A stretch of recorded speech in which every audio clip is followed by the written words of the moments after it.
So as of last Thursday, I've finished decorating every level with environment art. I've finished populating every level with NPCs and enemies and vendors. Basically the last missing piece that needs to exist before I can sort of play through the entire game and get a sense for, the scope of actually playing it for real is I need to go through and give vendors a more believable stock of items, so you don't have vendors at the start of the game selling items that cost thousands of coins that you can't afford. But yeah, once I've done that, I'll be able to actually play through the whole thing, start to finish, and start tuning and balancing in what little time I have left before I ship. I had mentioned a few weeks ago on my blog that I had raised the money cap from 99 coins to 9,999. Basically because it would give me more fidelity.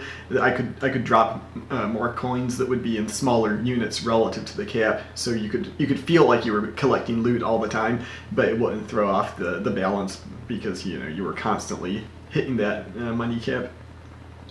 What I've done since then, I think I may have mentioned this in a video a week or two ago, is just like in Zelda games, you start out with a lower cap. So you start out, and the cap is 99 coins, but you can find larger wallets or purses that increase that cap to 999 and then 9,999.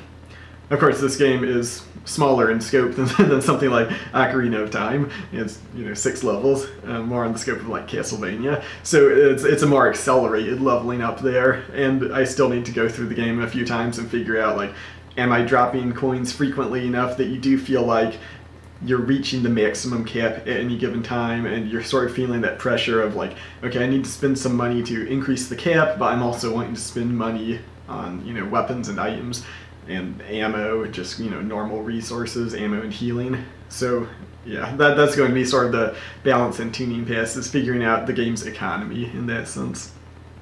I guess I'll take a look at some of the stuff that I've been doing since last week.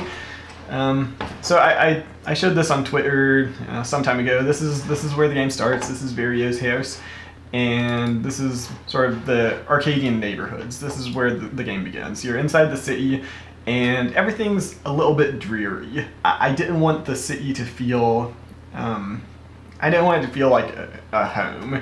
I wanted it to feel like some place that you want to get away from and you want to go on an adventure. In the style of Zelda and other classic Nintendo games, Vario does not speak. So communicating this idea that he wants to get out of the city and go on an adventure is not something that I can really express with words. I mean, you can have other NPCs sort of, impress those feelings on him, but I don't know, that can get sort of clunky. So I wanted to do as much as possible with just that environmental storytelling. And part of that is the city is kind of dreary. It's all these, blues and teals and greens and, purple sky, and it feels like someplace that you want to get out of. There are a few other areas in here where there's more of this palatial tile set that's very much, obviously Zelda 2 influence there.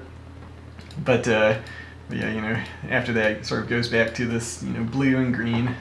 And then of course you reach the end of this level. This is the first level in the game, and then you go to sort of the commercial district, which is, if you played the vertical slice build that I released back in January or February, that's going to be the second level of the game. So, there's a little bit of a different look to the city there, where it's a little bit more, reds and browns and yellows, those sorts of things.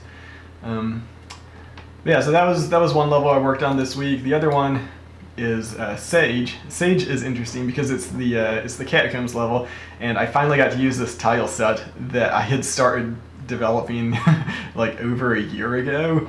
This tile set was the first one that I made for this game, and it was very much designed by looking at Phazanadu and looking at what they did with how they were able to reuse tiles in different situations. So basically I looked at how they would compose their bricks and pillars and all these things and then reuse them for these caps on pillars and stuff. And I came up with my own tile set that followed all the same rules, so I could actually tile for tile recreate scenes from Phazanadu using all those same principles. And of course it was original art, but it sort of feels like it serves the same purpose.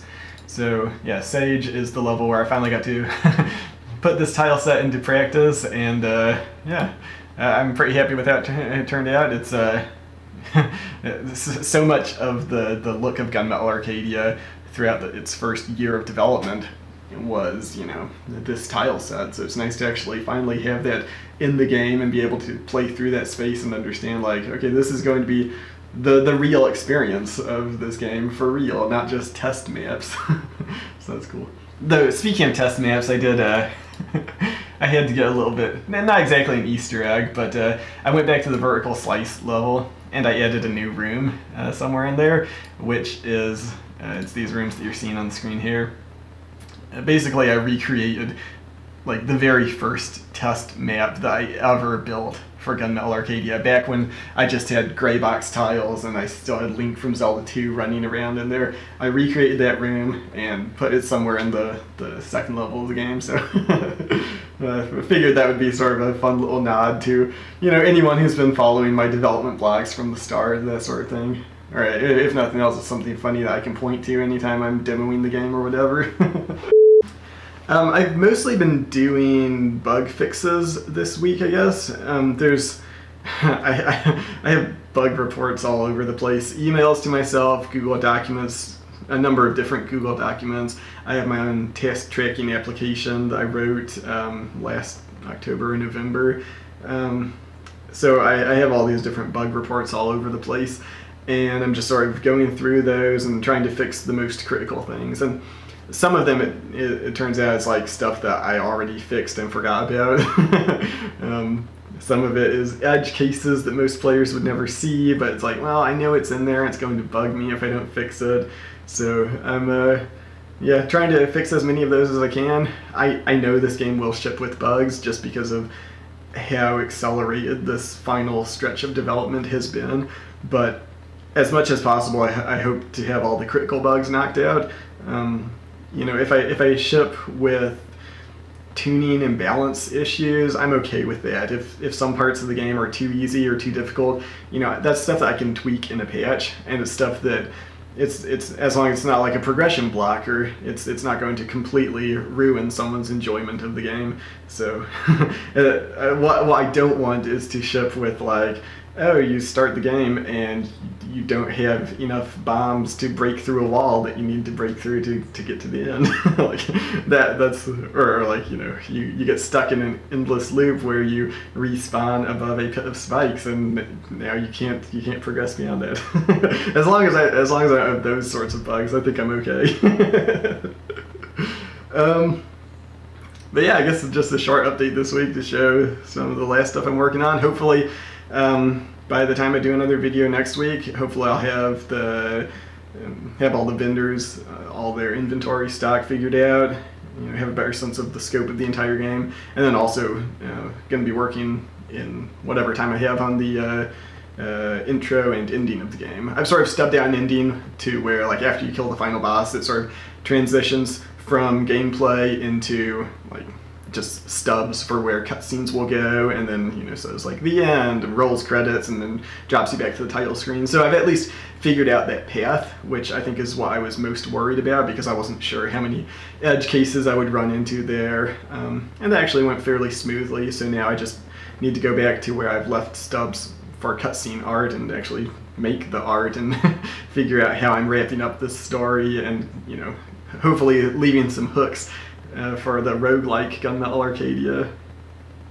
But yeah, so I guess that's pretty much all I have for this week. As always, please like and subscribe. The series is supported through Patreon. You can find those links below. Big thank you to everyone who's already supporting me on there. Thanks for watching. I'll see you next time.